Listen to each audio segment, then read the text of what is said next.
this.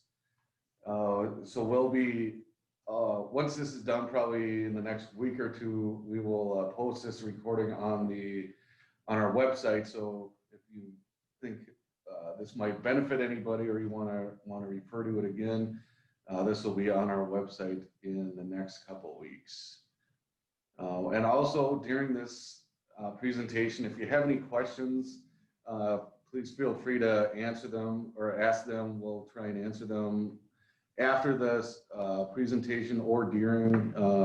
So you can just go to the little Q&A box on the screen there, and then just type in your question. We'll ask them, or we'll answer them as they come up, or at the end of the presentation. We'll get started here. Just a quick disclaimer: this content is provided with the understanding that Northwoods Bank is not rendering any legal, accounting, or other professional services. Before relying on the material in any important matter, users should carefully evaluate its accuracy, currency, completeness, and relevance for their purposes, and should obtain any appropriate professional advice. Content is subject to change. It does not necessarily reflect the views of Northwoods Bank or indicate a commitment to a particular course of action. Links to other websites are provided for convenience and do not constitute an endorsement of the material at those sites or any associated organization, product, or service. Follow us on social media, Facebook, Instagram, or Twitter. We will try and do sessions like this quarterly for future topics. So if you follow us, you'll be able to look at other topics that we're doing. And if you have any suggestions for topics that you'd like us to talk about, banking related, please comment on one of the social media, or stop by, give us a call, whatever. So presenting today, myself, I'm Scott Hewitt. I'm the CEO of Northwoods Bank, and Jenny Peterson is the retail banking manager, and Debbie Haas is a personal banker. So we'll be presenting here for you today. Our agenda, we're going to go over first some types of scams, kind of just an overview of some scams that we've seen or that we've heard about that are common. This is just a general overview. There's a lot of different scams, a lot of different iterations of the scams. So we're just going to give you an overview. We think that if you know about what's going on, you can kind of be more aware if something or somebody tries to contact you. Then after that, we'll go over prevention, what you can do to prevent a scam, common red flags, what to do if you do become a victim, and then I have some questions at the end. So we will get started. Well, as Scott said, there are hundreds of scams, but we're just going to share some of the most common that we've seen. Identity theft. First, the scammer attempts to steal personal information to gain access to bank or credit card accounts or apply for credit in the victim's name. This scammer then contacts the victim via phone, email, or text, claiming that there is a problem with their bank account and they need to verify their social security number, their account number, or etc. The victim gets an email or a text with a link to a fake website where they enter their username, password, or other sensitive information. Personal information is also taken from your trash. It's taken at the office or social media in an attempt to gain access to all accounts. There's a lot of ways that identity thieves will try and steal your information. This is just some of those. With regard to the fake websites, or the emails, they can get pretty creative, because you might get an email from a legitimate looking company that has their logo, or say from Apple or something like that. It has their logo and everything. It looks real, but it's not. So they can get pretty involved. Types of scams. There's the advanced fee scam. There's a lot of variants, but essentially it involves the scammer trying to get the victim to pay an amount of money up front by promising them a larger sum of money in the future. So an example of this is kind of an old one. Most people have probably heard of the Nigerian prince, where there's a prince in Nigeria who's been deposed and is trying to get out of the country with some money. And they've got hundreds of $1 millions, and they're willing to give you $1 million to help them. And all you need to do is send them a few $1,000s, help them with the paperwork, and you'll get paid later. And there's debt relief or credit repair. This is where somebody will contact an individual who may or may not be having issues with credit or with debt. And then they'll promise that they can get the banks to, forgive some debt or repair your credit score or something like that. But they need fees up front in order to do that. And then similar to that is a loan scam. This again is perpetrated a lot of times on people who might have bad credit or had financial difficulties. They'll promise that they can get you a loan or something, but they always need a fee up front in order to accomplish that. An employment scam is where somebody will contact the victim via Indeed or Monster.com or an online job posting website where they've applied for a job. It'll actually be a fake job, and they'll contact you and claim that they need money up front to do a background check or some other paperwork to try and get you to apply for the job or process your application.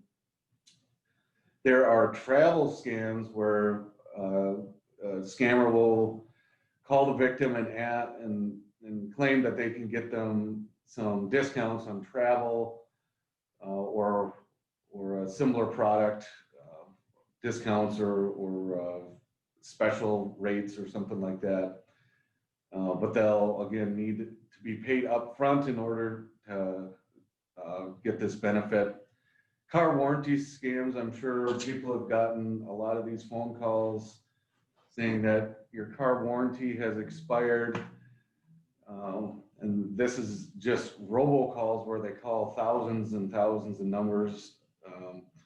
But again, they want a fee, and a lot of times these scams are worthless, or these car warranties are worthless because when you go to try and collect on it, you find out that there's a lot of fine print that means it won't cover anything.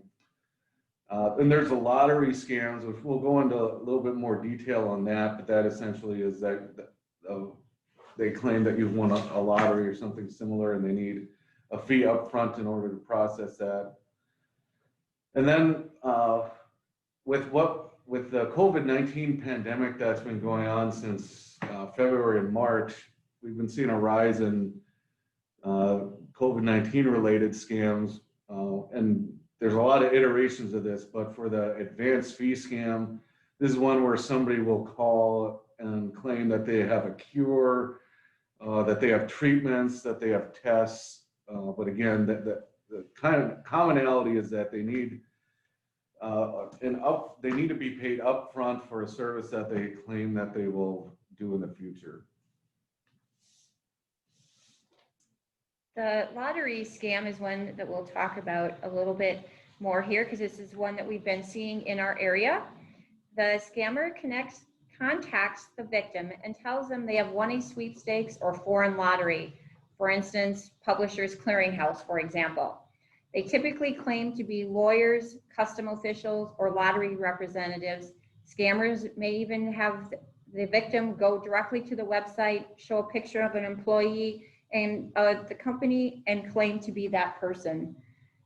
They'll tell the victim that in order to claim their prize, they need to pay money for shipping, insurance, custom duties, taxes, etc. No lottery will have you pay your taxes first. So this is one, again, that we have seen in this area to be aware of.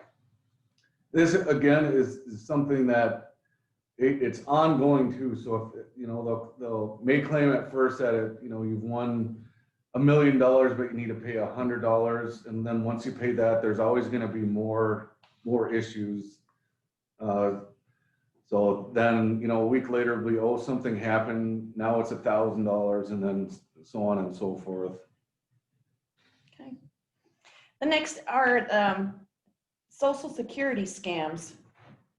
The scammer contacts the victim via phone claiming to be from the Social Security Administration.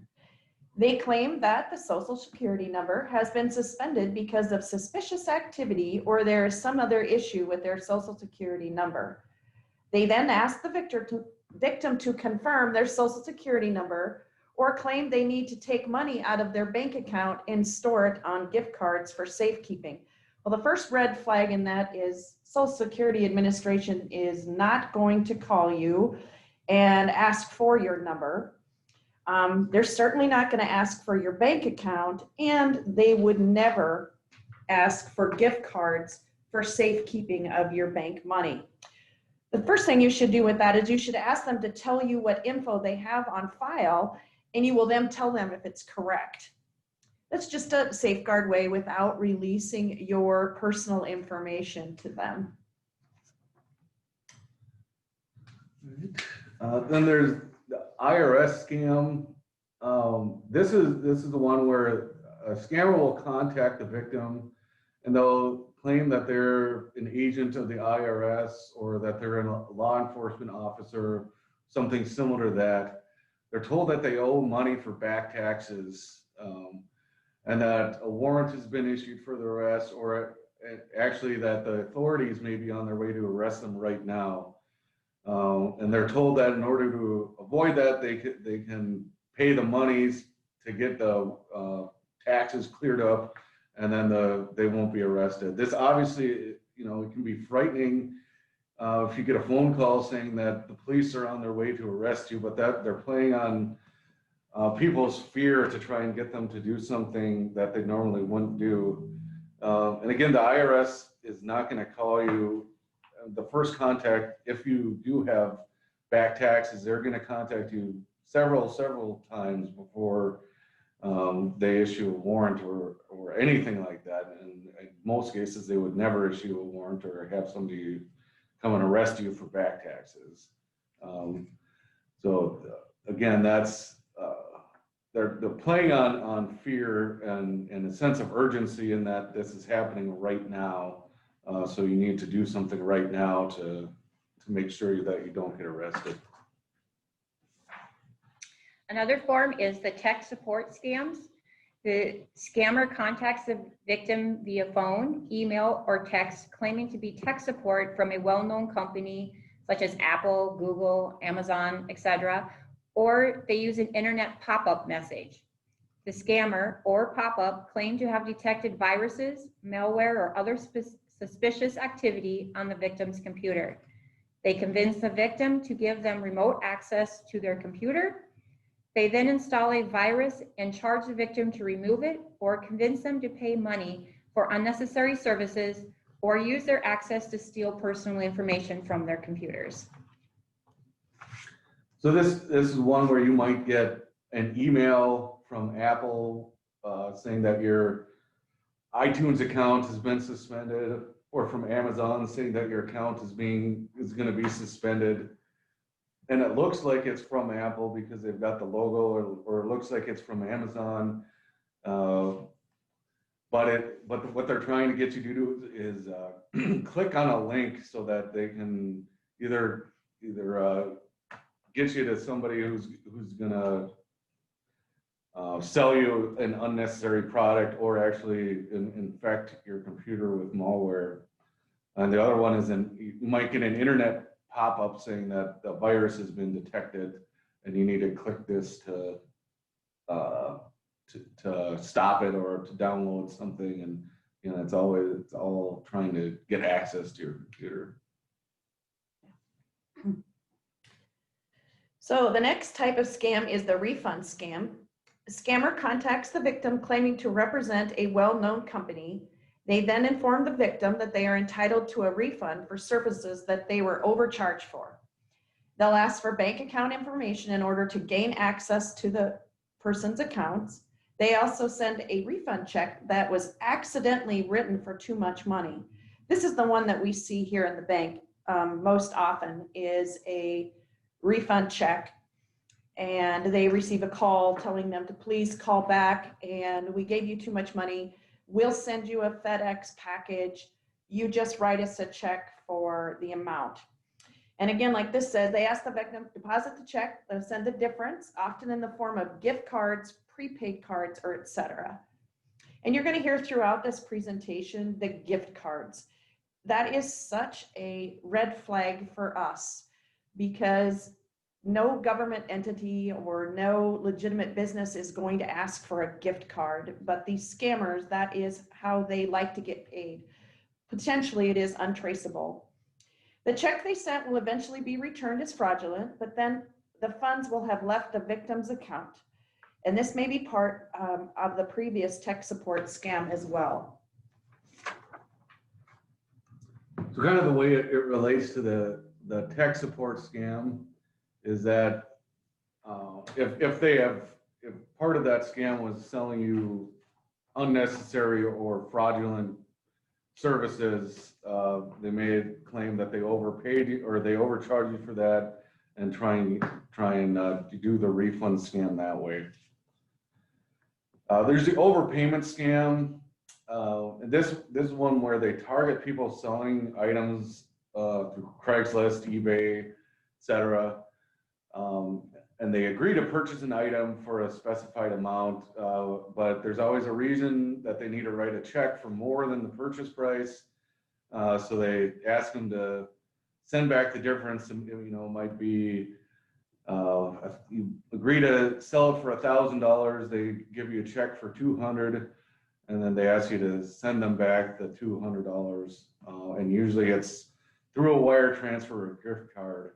And then the check you deposit is eventually returned as fraudulent, but by that time you've already wired them the money or given them gift cards or whatever.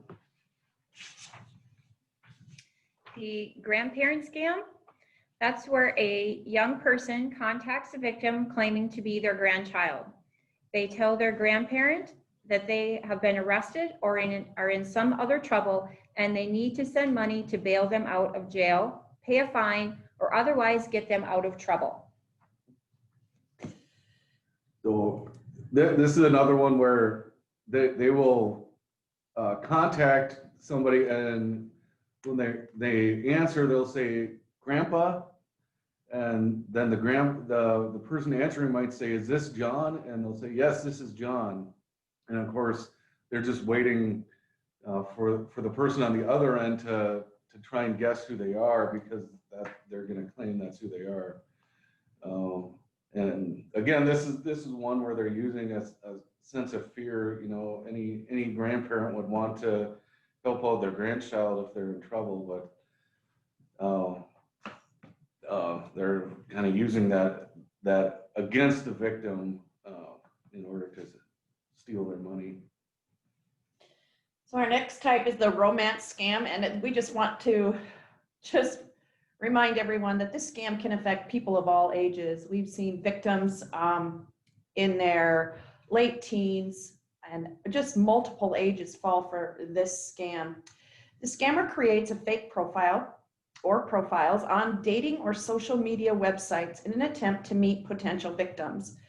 They will then build online relationships with their victims and eventually convince them to send money. We've seen this where they will continue on, could be 2 weeks, could be 2 months, just chatting and getting to know the person. And then they will say something along the lines of, "Hey, do you need money? Are you doing okay? Do you need money?" And what we see is the amounts start small, but once the victim has demonstrated a willingness to either receive the money or send it, they ask for more. And what we have seen lately is they will send a check to the individual and say, you know, if you just cash this, you can send it to me via Cash App and keep the rest. And then the person deposits the check into their account. They will either send gift cards or, like I said, through this cash app, they will send the bulk of it. And then in the next day or two, the customer or the individual, well, that check returns fraudulent and they have mailed the money out. So this one plays more on someone's feelings and not fear, but we have seen victims of all ages fall prey to this one. Another type is the disaster relief scam. And this is one where the scammers prey on, they take advantage of disasters, hurricanes, floods, fires, and most recently the COVID-19 pandemic. They will use the emergency or the disaster to contact victims via phone, email, text, and they'll say that they're from a charity trying to raise funds to help victims of the disaster. And of course, they're not representing any kind of charity. They're just trying to get you to send them money or give them your credit card information or something like that. So usually what I've usually said, if I get a phone call from somebody asking for a donation, I usually just tell them that as a practice, I don't give my credit card information out over the phone. However, if I am interested in contributing to this charity or this cause, I will, either write them a check and mail it to them, or go online to their website and donate that way. That way, I have some time to check out to make sure it's legitimate. They'll even claim to be from, well-known charities like the Red Cross or something like that, and they'll try and get your credit card information. You'll think you're donating to the Red Cross, but actually you're just sending money to a scammer. So I just, as a practice, I tell them I don't give my credit card number out over the phone, and I will contribute in another way. And any legitimate person calling from a charity is not going to complain or hassle you about that. They would say thank you for doing that, and we'll look forward to your contribution. So if they have a problem with that, it's most likely not legitimate. So the newer COVID-19 scam is a scammer can contact the victims claiming to be from the CDC, Department of Health, or other agency, claim to be from a healthcare provider, or claim to be a contact tracer. They tell the victim they may have been in contact with someone who tested positive for COVID-19. They will ask for money, a social security number, bank accounts, or other personal information in order to schedule an appointment for testing, update medical records, etc. Legitimate health officials or contact tracers will not ask for insurance information, bank account information, credit card numbers, social security numbers, or payment. If they are asking for these, just hang up the phone. Yeah, so this one's a little bit difficult because there are contact tracers out there and they are legitimate. But like Debbie said, the difference is that they're not going to ask for any of that information. And so if they do recognize that it's a scam and hang up. And again, they're playing on your fear that if you may have been exposed, so your health may be at risk. So when you're in that state of mind, you're more likely to make or you're more likely to be able to be scammed. So again, they will not ask for that information. So now we're going to talk about prevention. And this is how to protect your personal information. It seems like common sense, but we see this all the time at the bank. Do not carry your social security number or any PINs in your wallet or purse. And by the PIN, I mean for your debit cards or anything. Somebody stole your wallet, they would have full access to your personal information. Don't print your social security number or driver's license on your checks. This is something that we don't do here. If somebody orders checks, we will not put a social security number or a driver's license on their checks when we order them, but we have seen them. Shred all sensitive information. Don't leave incoming mail sitting in an unlocked mailbox. This is just, right now, this is just asking for somebody to come by and get your personal information. Don't give out your personal information over the phone unless you have verified that it's legitimate. Banks, government agencies, hospitals, etc., will not contact you asking for personal information. They already have it. If in doubt, hang up, call that organization directly and verify that the request is legitimate. Don't trust your caller ID. And we have seen this numerous times here with the lottery scams, that the caller ID will have, for instance, Publishers Clearinghouse on it, or another business name. They can mask those names and they are not legitimate. Just don't trust what you are seeing.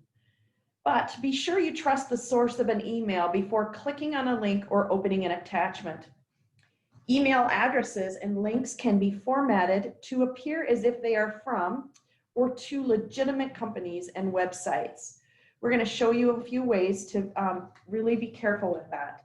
You can use your mouse and you can hover over a link and you can verify that this is a legitimate web address. Say it was Apple and it would have 1 P in it instead of 2.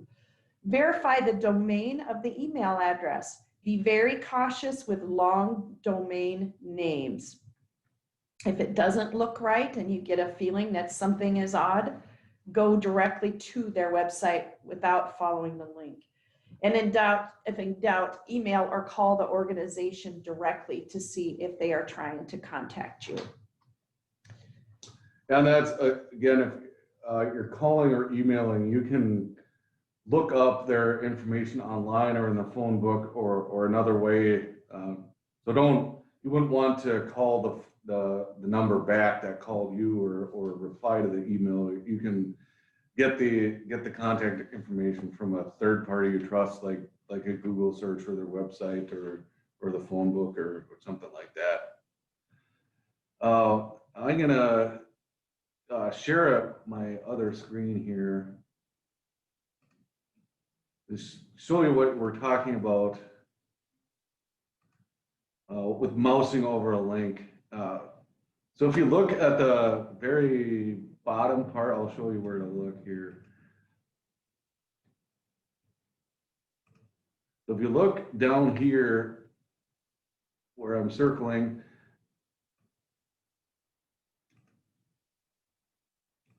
I'll show you when I mouse over this Learn More tab here, you'll see that appear there. So that's the actual web address where it's going to, and you can see there it's legitimate. It's northwoodsbank.com/cov-19. So a lot of times they can embed in a hyperlink and hide the actual web address. So it could say apple.com, but when you hover over it, it might be something different. So if you're suspicious about a link, what you can do is hover your mouse over it, and it'll appear in the lower left part of the screen. All right, and we'll get back to the presentation.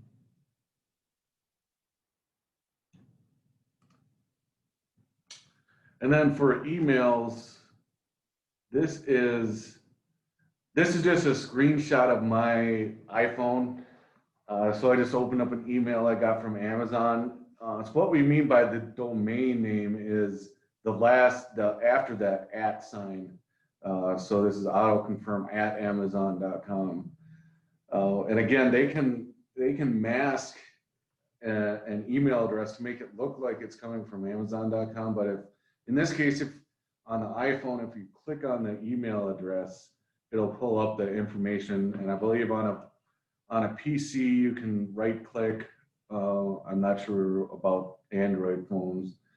Same. But if it's a scam, like I had mentioned earlier, you might get an email saying that your Amazon account has been suspended. So if it's not legitimate, it would be very long. It would be a bunch of random or seemingly random characters, and it would probably be 15 digits long. But you can tell here that it's legitimate because it's Amazon.com. You recognize that.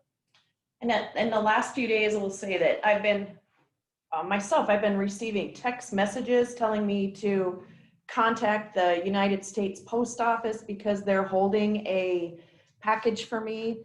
But when I did, like Scott said, and I looked at the, where it was coming from, it had I'm going to say at least 25 characters on it. It was USPS. It had a bunch of characters after it. It was not legitimate. I have yet to have the post office text me. They do not have my phone number, so they wouldn't be texting me on a package. But it's just, like he said, watch out for those text messages and the people contacting you pretending to be legitimate businesses.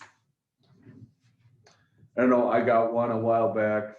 It's saying my Wells Fargo debit card is not working or something. And of course, I don't have a Wells Fargo debit card. They're just sending that to millions, probably hundreds of thousands of phones, hoping that somebody will, one of the people that get it will click on it, and that what's called the shotgun method.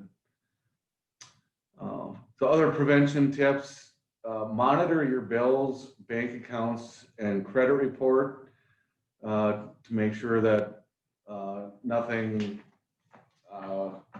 unauthorized is going on, and your credit report to make sure nobody's trying to open up credit in your name. And you will, at the end of this, we have some links. There's annual credit. Is it annualcredit.com? Annual credit report. Annualcreditreport.com. And you're legally entitled to one credit report per year, per bureau, and that will, so you can monitor your credit. And also a lot of credit card companies will have some kind of service where you can look at your credit score or look at your credit. Avoid doing personal or financial business on a shared public computer or over public wireless networks. So if you're at the library or the airport or in using at McDonald's or something, using the public wireless, just be careful about entering in your passwords for your bank accounts. Keep your antivirus software up to date. Also include with that your operating systems. So when you get a notice on your computer, on your phone, that your operating system needs to be updated, just make sure to keep those up to date, because those have patches for security flaws that may have been identified. And then when shopping online, make sure websites are secure. I'll show our website again to show you what that looks like. So I will pull up the annotate again.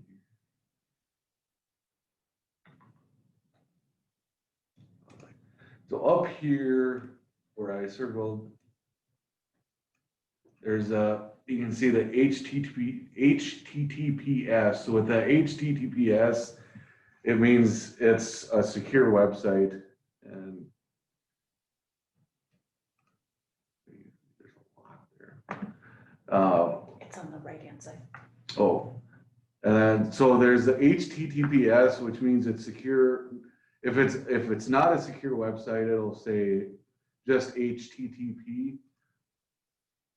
And then sometimes it's on the right side, sometimes it's over here, depending on your browser, but there's a little lock there. So that's also an indication that it's a secure website. So anything you're going to be entering in, passwords, financial information, credit card information, stuff like that, make sure it's on a secure website.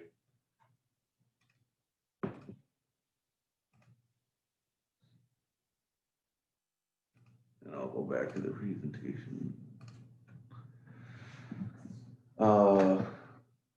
Sign up for the do not call registry and consider call blogging. So the do not call registry would mean that any telemarketers would not be able to contact you unless you specifically gave them permission. And then there's other call blocking services.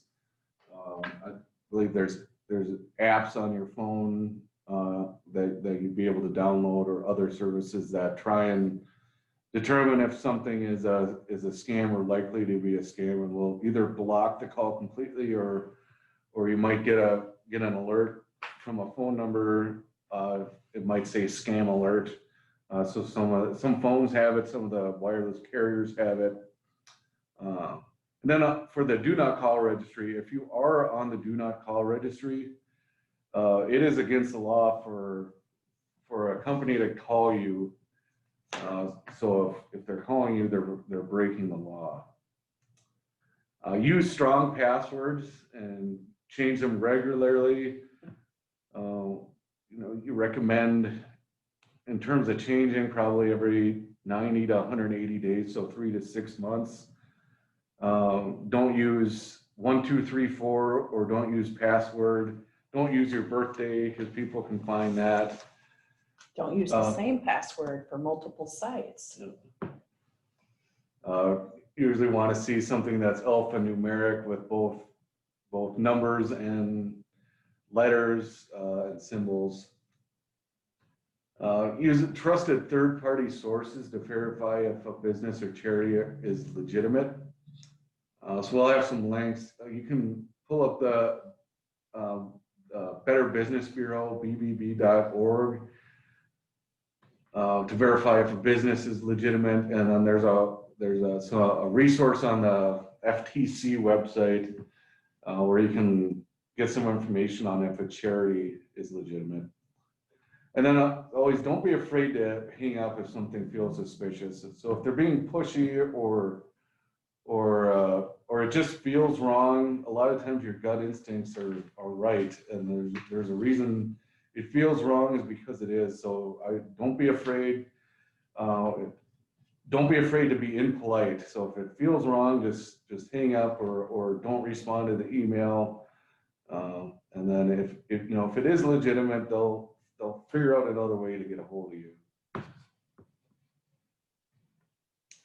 Some common red flags that may be able to help you in determining if the call or email is legitimate. If you have to pay up front to get a prize, it is probably not legitimate. Scammers often try to use fear and a sense of urgency to get you to do what they want. They can even become threatening and mean. They will often tell you to lie to your bank, family, and friends, etc., and will try to coach you to evade suspicion. Scammers will often want to be paid in a way that is difficult to trace and are difficult for you to get your money back, such as gift cards like we've talked about before, prepaid cards, money transfer apps, and wire transfers. Scammers often use robocalls, calls that sound like they are from a live human, but are actually a recording. If you are on the do not call registry and you get a sales call, that company is already breaking the law. If it sounds too good to be true, it probably is.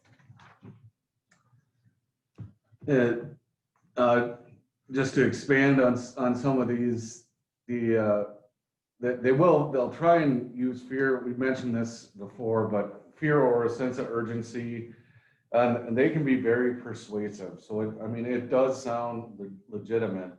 These scammers, you hate to say it, but they are good at what they do. So they can be very persuasive and make it sound legitimate. And often they're trying to play on fear or a sense of urgency.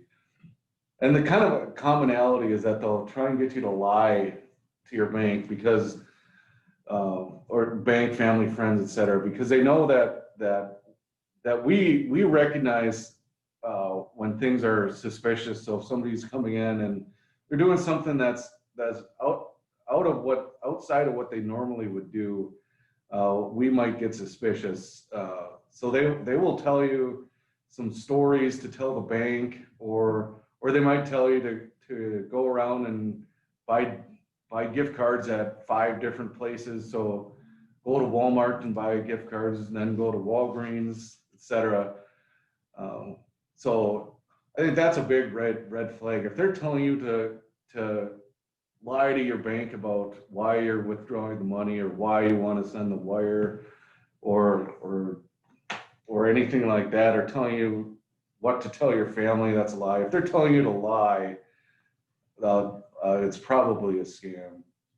And then the other one is they want to get paid in a very specific way with gift cards or wires. The reason is that it's difficult to impossible for you to get your money back, and it's difficult to trace. So they're very specific about how they want to be paid, and that's kind of a red flag too. And again, anybody who's using robocalls, or if you're on the do not call registry and you get a call, they're breaking the law. So if it is a business, you think about whether you want to do business with a company that is already breaking the law. All right, well, what do you do if you become a victim? First of all, don't be embarrassed. This can and has happened to people of any age, gender, race, income, education level, etc. People believe that it usually only happens to the vulnerable or the elderly, but we see everyone fall victim to these scams. If you believe you are the victim of identity theft, contact your bank or your banks to freeze accounts and credit and debit cards that may have been compromised. Then contact the credit bureaus. We're going to give you information about those later on. But contact your credit bureaus and you place fraud alerts on your accounts. Place a freeze on your credit report. Contact the Social Security Administration. We have seen in the last couple of years people who receive Social Security that are victim of scams. We see that they have had their Social Security number compromised. The scammer will contact the Social Security Administration, change the address, change the bank account and routing number, and have the victim's Social Security, monthly Social Security deposited into another account. So be very careful with that. And contacting the Social Security Administration, they will put a freeze and verify it is you. If you paid a scammer via debit or credit card, contact your bank to see if it can be reversed. If you paid with a gift card, prepaid card, contact the company that issued this card and ask if they can refund your money. And lastly, if you paid with a wire transfer, contact your financial institution and see if they can help you with this. One of the last things that is not on this list are MoneyGrams from Walmart. And Walmart has signs all over in the customer service area if you are sending a MoneyGram that it could potentially be scam, or they just don't want you to be a victim, and they do have warnings. But again, if you do, contact MoneyGram or whoever you send it through and see if they can help you. And you'd want to contact your bank and any of these companies to see if it can be reversed. Most of the time it can't, but especially with wire transfers, once the money's out, it's out, unfortunately. But you still would want to see if something can be done, and you would want to make them aware of it too. If you paid money using a money transfer app like the Cash App or something like that, contact the company behind the app.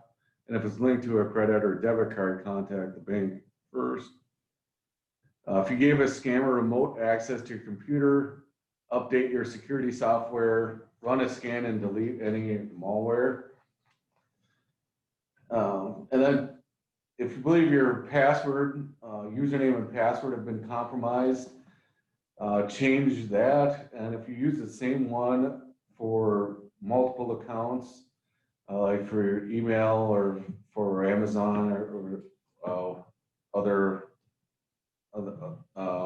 accounts, make sure you change it across all those accounts.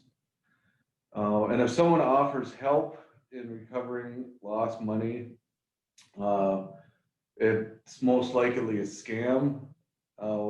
They may know of, or these scammers may have a network where they may say this person has been a victim.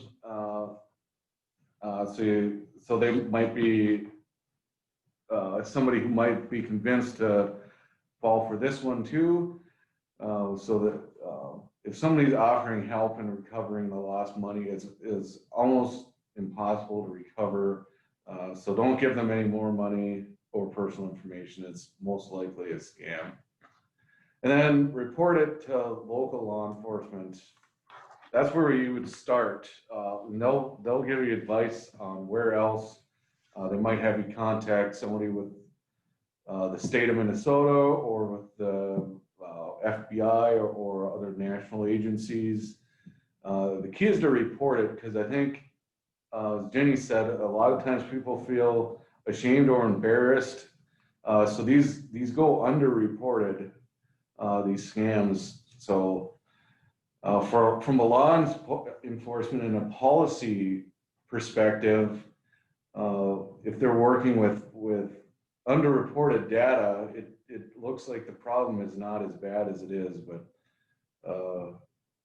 and maybe if they knew the extent of it, there'd be more policy actions that could take place, or more law enforcement resources devoted to catching these scammers, if they knew that it was a more widespread issue than what is being reported. Because a lot of times people don't report it.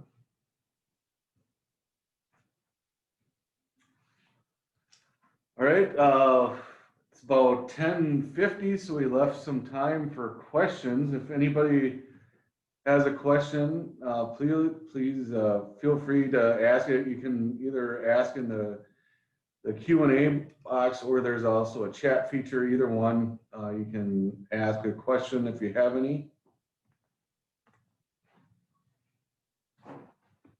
If you think of your question after our presentation here, you can still contact us at customerservice@northwoodsbank.com or at our Park Rapids phone number of 218-732-7221, and we can respond back. Or we do also have a link, like Scott had talked about, of some helpful websites out there that are available, and we can even submit those to you if you wanted to pick them up, or we can email them out. The one that we talked a little bit about was annualcreditreport.com. It's at the very bottom of the list. That is the one that is set up by the federal government to help with identity theft. So it was that you can, every 12 months, get a request to report from the 3 different major credit bureaus. Now the website is actually offering weekly online reports through April 2021, through this pandemic stuff, with the height of different scams going through. And also in that annualcreditreport.com website, there is a tab that says protect your identity. This tab has information on how to protect your identity, some of what we've already talked about today, along with what to do if it happens. So that would be another resource for you to have, if available, for reviewing before, if it happens and we're not available. All right, and then just some of these top ones here are just kind of a lot of what we went over, just some common scams that are going on, and kind of the way these evolve, because what happens is the scammer will, or the people will use a method, and then people get wise to it and they'll change it up a little bit, and So it's kind of a cat and mouse game where they keep changing it and you keep trying to figure out what's going on. So these will give you some up-to-date information on anything that's going on. Then the consumer FTC article about how to unblock unwanted calls will give you information on how to sign up for the do not call registry and other ways to block some of these calls. This one will show you how to look and determine if a charity is legitimate. Better Business Bureau, you can get information on businesses, and then as Debbie mentioned, annual credit report down here. And I don't see any questions. So unless there are any other questions, Debbie, did you have anything to add?